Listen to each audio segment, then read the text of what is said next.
और पीता हूँ गम घोला। ये बात कौन कह रहा है? ये फिल्मी गाना नहीं है, ये फिल्मी गाना नहीं है। ये बात कौन कह रहा है? इनकी समझ में आया आप लोगों के? आए? ये बात कौन कह रहा है? भोले बाबा। और किससे कह रहे हैं? पार्वती मैया से। क्योंकि पार्वती मैया ने कहा कि भोलेनाथ तुम इतनी क्यों पीते हो? तो सुनो भोलेनाथ क्या जवाब देते हैं।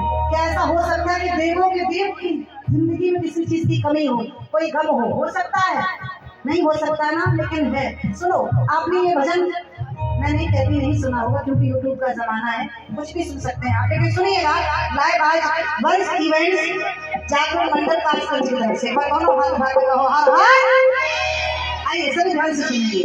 मुझे पीने का शौक नहीं, पीता हूँ गम भुलाने को। मुझे पीने का शौक नहीं, पीता हूँ गम भुलाने को। बिटिया रे मिलाने को, पीता हूँ गम भुलाने को। मुझे पीने का शौक नहीं, पीता हूँ गम भुलाने को। आओ, ये बात कितने भक्तों की समझ में आई कि भोलेनाथ और पार्वती मैया में बात हो रही। सुनो पार्वती, मुझे पीने का शौक नहीं, पीता हूँ गम भुलाने को, बीती यादें मिटाने को, है ना। आइए पर दोनों हाथ उठाइए, पार्वती नाम से भोलेनाथ से दोनों हाथ उठाइए। हाँ, किस किस की समझ में आ रही है इतनी बात? बजाओ ताली। 1 2 3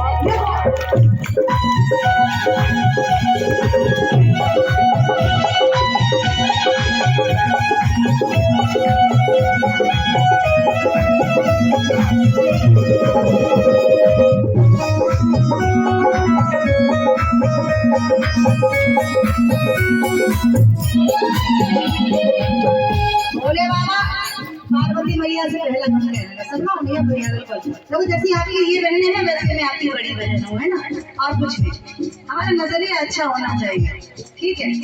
आप बिल्कुल शर्माइए नहीं कि हमारे हाथ में माइक है, मैं कुछ स्पेशल मैं आप ही की तरह हूँ। आइए भोलेनाथ का पहला गम सुनो। ऐसा हो सकता है कि भोलेनाथ को गम हो, लेकिन सुनो बातें बंद कर लो, अभी तो बारात में ले जाएंगे, चिंता मत करो दोबारा। भोलेनाथ कहने लगे पार्वती मेरा पहला गम सुनो। क्या? निकले सागर में 14 रतन, समुद्र मंथन हुआ, कितने रतन निकले? कितने? 14। निकले सागर में 14 रतन, एक से एक जो लाजवाब। निकले सागर में 14 रतन, एक से एक है लाजवाब।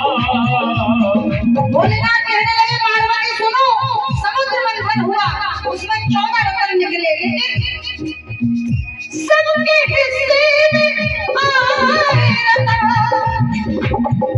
सबके हिस्से में आए रतन, मेरे हिस्से में मिश्र हिसाब। 14 रतन में सोना चांदी जेवर गहने अमृत जहर शराब सुंदरता सब उसी में निकली थी, लेकिन भोलेनाथ बोले कि 14 रतन में एक रतन जो विष था वो मेरे हिस्से में आया। भोलेनाथ ने उस विष को पिया और भोलेनाथ ने अपने कंठ में भी रोक लिया, क्योंकि हृदय में अगर कंठ से हृदय में जाता तो हृदय में इनके इष्ट भोलेनाथ के इष्ट श्री राम विराजमान थे, तो शंकर भगवान ने उस विष को कंठ में रोक लिया। उसी दिन से भोलेनाथ का एक नाम पड़ा नीलकंठ महादेव। एक बार दोनों हाथ उठाकर कहो नीलकंठ महादेव की, कहो धनेश्वर महादेव की। तो शंकर भगवान कहने लगे सुनो पार्वती मैं क्यों पीता हूँ, और उस विष को बचाने को पीता हूँ भुलाने को। मुझे पीने का शौक नहीं, पीता हूँ भुलाने को। किस किस की समझ में आ रहा है? किस किस की समझ में आ रहा है? भाई आ रहा है समझ में? सुनो ये ऐसा भजन है, अगर देर से सुनोगे तो तेरी बहन जाए। कहाँ जा रही है? जल्दी जाओ, जल्दी जल्दी जल्दी। नहीं सुनोगे तो रायता आओ दोनों हाथ बजाओ ताली शंकर भगवान के नाम से रामेश्वर महादेव के नाम से बजाओ ताली सीधे हाथ लगाकर बजाओ 1 2 3